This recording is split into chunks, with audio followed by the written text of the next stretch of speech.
अर्नव और खुशी दोनों सोच में थे कि आखिर हुआ क्या था। तभी वकील साहब बोल पड़े थे, मिस्टर एंड मिसेस राजजादा, आप दोनों इस बिल पर साइन कर दीजिए। लेकिन खुशी ने नहीं किए थे और बोल पड़ी थी, वकील साहब, आयुष और मैं तो यहाँ हैं पर मेरा भाई नहीं, तो मुझे लगता है कि बिल तभी साइन होनी चाहिए जब भाई आ जाए। वकील कपूर ने खुशी को देखा था और विकास जी से बोला था, चौधरी साहब, ये बिल आज हैंड ओवर करनी है मुझे। बिल पर एक बार खुशी बिटिया और उनके पति के साइन हो जाएं, फिर वो ये अरबों की प्रॉपर्टीज़ जिस पर पता नहीं किस किस की नज़र है अपने तरीके से दे सकती हैं। सुजाता जी ने खुशी को बस इतना ही बोला था, खुशी साइन कर दे। अर्नब बेटा, आप भी। ये प्रॉपर्टी नाम हो जाए, फिर जैसे ही तेरा भाई मिलेगा उसको हम उसका हिस्सा दे देंगे, पहले वो मिले तो। सुजाता जी की बात कभी नहीं टालती थी, ये बात अब तक समझ गए थे। सो खुशी ने विल के पेपर साइन कर दिए थे, पर उसका दिल उदास था कि इन्हीं पैसों के कारण कितनी ज़िंदगियां बर्बाद हो गई। वकील साहब ने उनको कपूर पेंशन की चाबी और बैंक अकाउंट ऑपरेट करने के लिए बैंक मैनेजर को फ़ोन कर दिया था। मैनेजर साहब, आज से सुरेश कपूर जी के सारे अकाउंट्स उनकी नातिन खुशी और उनके दामाद अर्नब सिंह राजजादा देखेंगे।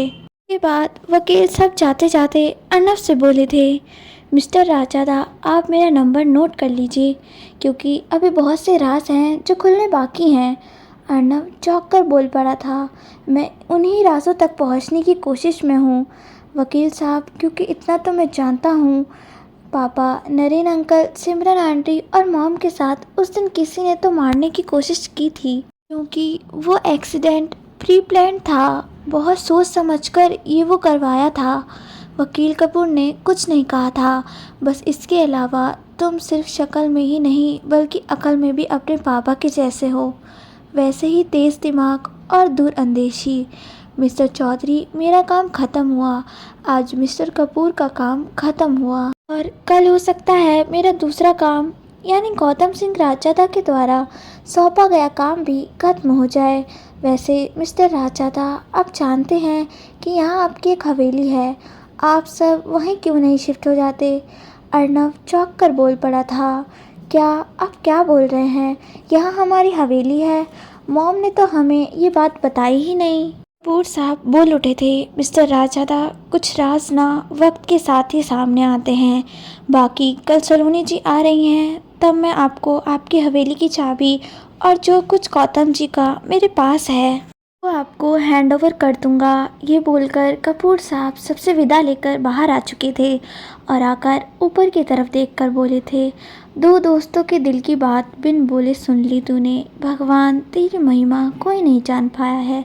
अर्नब अंदर आ चुका था और परेशान सा उसी रूम में आकर बैठ गया था। उसको यूँ परेशान देख न जाने क्यों खुशी को अच्छा नहीं लगा था। किशुंक अर्नब के पास जा रहा था, वो बोल पड़ी, भाई, क्या हम बात कर सकते हैं इनसे? किशुंक हंसकर बोल पड़ा था, बिल्कुल भाभी, पर इतना बता दूं, उसका मूड अभी खराब है तो हो सकता है वो गुस्सा ना हो जाए। अगर ऐसा कुछ हो तो उसको समझने की कोशिश करना, अब मुझे तो आदत हो चुकी है उसका गुस्सा झेलने की। खुशी भी हंसकर बोल उठी थी, कोई बात नहीं भाई, सास जिंदगी भर का है, हम भी आदत डाल ही लेंगे। अगर वो खड़ूस हैं तो मैं भी हिटलर हूँ। शुंक हंस पड़ा था और वो सबके साथ आकर बैठ गया था। वहीं खुशी अर्नब के पास चली गई थी और उसके सामने जाकर बैठ गई थी। मिस्टर राजजादा, एक बात बोलूं, कभी कभी कुछ बातें ना हमें उस पर छोड़ देनी चाहिए। मम्मा कहती है वो जो करता है ना अच्छे के लिए करता है, तो मॉम ने अगर आपसे कुछ छुपाया है या जो भी था उन्होंने नहीं बताया तो कुछ ना कुछ तो रीज़न होगा ना। तो जहाँ इतना इंतज़ार किया है वहाँ कुछ वक्त और एक बात, मैं हर कदम हर पल आपके साथ हूँ, फिर चाहे ये दुनिया साथ दे ना दे। ये बोलते हुए खुशी ने अपना हाथ अर्नब के हाथों पर रख दिया था। अब चले मिस्टर राजजादा बाहर, सब हमारा इंतज़ार कर रहे होंगे।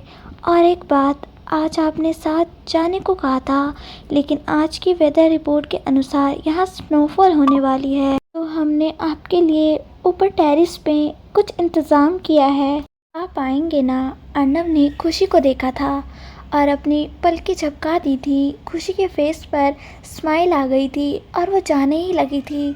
उसको अर्नब की आवाज़ आई थी, बीबी थैंक्स, आज सच में किसी अपने की ज़रूरत थी, क्योंकि आज इतना तो पता चल गया है, मैं जो सोच रहा था वो सच है। ये बोलकर अर्नब खुशी के गले लग गया था और खुशी एक पल को शॉक्ड हुई थी, पर अगले ही पल उसके हाथ भी उसकी पीठ पर कस गए थे। अर्नब काफ़ी देर तक उसको हक करके खड़ा रहा था। फिर हटकर उसने उसके माथे पर एक किस की थी और बोला, आप यूं ही साथ निभाएंगी ना मेरा। खुशी ने बस अपनी पलकी चपका दी थी और ना जाने क्यों उसने भी आगे बढ़कर अर्नब के माथे को चूम लिया था। मिस्टर राजदादा, 7 जन्मों का है तो रास्ते में साथ नहीं छोड़ूंगी, ये वादा है मेरा। माना ये रिश्ता मजबूरी में बना है, लेकिन हम इसको पूरी ईमानदारी से निभाएंगे, ये वादा है मेरा। अब चले बाहर, सब हमारा इंतज़ार कर रहे होंगे। अर्नब ने खुशी का हाथ थाम लिया था और बाहर आ गया था। उन दोनों को ये एक दूसरे के साथ हाथ थामे आते देख सबके चेहरे पर स्माइल आ गई थी। सुजाता जी ने तो दूर से ही दोनों की नज़र उतारी थी। तभी सुजाता जी का फ़ोन बज गया था। उन्होंने नंबर देखा तो जाना पहचाना नहीं था। उन्होंने फ़ोन उठा लिया था कि उनको आवाज़ आई, बहुत ज़्यादा उड़ने का शौक़ हो रहा है ना सुजाता, जो काम मैं पहले नहीं कर पाया था वो अब करूँगा। सुजाता जी के चेहरे पर ये सुनकर डर आ गया था और वो मुंह से कुछ बोल ही नहीं पाई थी, लेकिन अर्नब ये सब देख चुका था और उसने किशुन को पानी लाने को बोला था, जा जल्दी। और उसने जाकर सुजाता जी के हाथ से फ़ोन ले लिया था और उसको स्पीकर पर कर दिया था। दादा, आज लगता है तुझे तो उसी पल मार देना चाहिए था जिस वक्त पता चला था कि तू माँ बनने वाली है। मैंने मना किया था ना कि नहीं चाहिए मुझे बच्चा, पर तू नहीं मानी। तुझे माँ जो बनना था, अच्छा हुआ तू चली गई। तभी तो करिश्मा जैसी सुंदर बीवी मिली मुझे। तेरे साथ तो रहकर मैं पागल ही हो जाता। तुझसे शादी मैंने तेरे बाप के पैसों के लिए की थी और तूने वही पैसे उनको मना कर दिए लेने को। क्या बोली थी तू? पापा, आप मत दीजिए पैसा, अभिनव खुद कर लेंगे, वो बहुत खुददार हैं। खुददार माय फुट।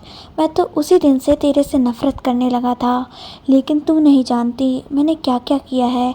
मैंने तेरे बाप सुरेश कपूर को धमकाया, उनको वो वीडियोस दिखाई जिसमें मैं तुझे मारता था। वो वीडियो देखकर तेरा बाप तड़पता था और उसको ऐसे देख मुझे अच्छा लगता था। फिर वो मुझे पैसे देता था कि मैं ये रख लूँ पर तुझे ना मारूँ, लेकिन मैं तुझे उतना ही मारता और तड़पाता था। अभिनव की बातें सुनकर वहाँ बैठे सभी लोगों की आंखों में गुस्सा और नमी आ गई थी, ये सोचकर कि कितना जुल्म हुआ है सुजाता जी के साथ। तब भी उन्होंने खुशी को अच्छी शिक्षा दी है। खुशी तो उनके गले लगकर रो रही थी। तभी उसको अभिनव की बात सुनाई दी, मुझे तो लगा तू मर गई होगी। मुंबई में मैं तुझे मारने के लिए गुंडे तो भेजे थे, लेकिन तू फिर बच गई। मुझे तो लगा तू खत्म, तेरी वो मनहूस बेटी खत्म। सुजाता जी हिम्मत करके बोल पड़ी थी, वो मनहूस नहीं है अभिनव, और वो सिर्फ मेरी ही नहीं, वो तुम्हारी भी बेटी है। अरे तुम अच्छे पति तो नहीं बन पाए, अच्छे पिता तो बन जाओ। माता जी की बात सुनकर अभिनव हंस पड़ा था और बोला, ये ठीक कहा तूने, पर तू भूल गई, जब मैं अच्छा इंसान ही नहीं हूँ तो अच्छा पति और अच्छा बाप कैसे बन जाऊँ। वो मनहूस मेरी बेटी नहीं है और ना ही मेरा उससे कोई रिश्ता है। और सुन, बहुत जल्द उसको और उसके पति को मैं इस जहाँ से वहाँ भेज दूँगा जहाँ तुझे नहीं भेज पाया, वहाँ तेरे पिता को ज़रूर भेज दिया था। तो तैयार हो जा मातम मनाने के लिए। अगर तू चाहती है कि तेरी उस मनोज बेटी को ना मारूं तो उसको बोल वो सुरेश कपूर की सारी प्रॉपर्टी मेरे नाम कर दे, तो मैं सोचूंगा उसको मारूं या नहीं। कौन सी प्रॉपर्टी, किस प्रॉपर्टी की बात कर रहे हो तुम? अभिनव, खुशी के पास जो कुछ है वो उसकी मेहनत का है, वो तुम्हें वो सब क्यों देगी? अभिनव हंस पड़ा था और बोला, सुजाता तुझे क्या लगता है मैं पागल हूँ या कुछ जानता नहीं हूँ? मैं जानता हूँ कि तेरे बाप ने अरबों की प्रॉपर्टी छोड़ी है तेरे और तेरी बहन के बच्चों के लिए। सुजाता जी बोल पड़ी थी, मुझे कुछ नहीं मालूम इन सब के बारे में और ना ही खुशी जानती है। तो आज के बाद इन सब के बारे में बात मत करना मुझसे और फ़ोन रखो, कहीं तुम्हारी बीवी को बुरा ना लग जाए कि तुमने मुझसे बात की। सुजाता जी ने बहुत हिम्मत करके बोला था और ये सुनकर अभिनव हंस पड़ा था। ओह, तो बेज़ुबान बोलती हुई है। मुझे लगता है तेरी ज़ुबान चुप करवानी पड़ेगी। एक बार फिर से बेल्ट याद है मेरी या भूल गई? सुजाता जी को वो सब याद आ गया था और एक पल के लिए डर और दर्द उनके चेहरे पर दिखा था। अगले ही पल वो बोल पड़ी थी, तुम यही कर सकते हो, इसी तरह शो कर सकते हो कि तुम मर्द हो। ये सुनकर अभिनव हंसकर बोला था, मर्द हूँ तभी तो उस मनहूस को पैदा किया, मर्द ना होता तो वो कहाँ से होती। अभिनव की बातें सुन उसको गुस्सा आ रहा था। खुशी सुजाता जी का हाथ कसकर थामे बैठी थी। तभी उसको दोबारा से अभिनव की बात सुनाई दी। सुजाता, अगर तू चाहती है कि वो मनहूस ठीक रहे तो उसको बोल सुरेश कपूर की सारी प्रॉपर्टी मेरे नाम कर दे, वरना उसको मार दूंगा। मैं सब ये सुनकर शॉक्ड हो गए थे। क्या आप लोग जानना चाहते हैं कि आगे क्या हुआ? तो जानने के लिए चैनल को सब्सक्राइब, वीडियो को लाइक और कमेंट करके बताएं कि इस कहानी आपको कैसी लग रही है और वीडियो को ज़्यादा से ज़्यादा शेयर करें।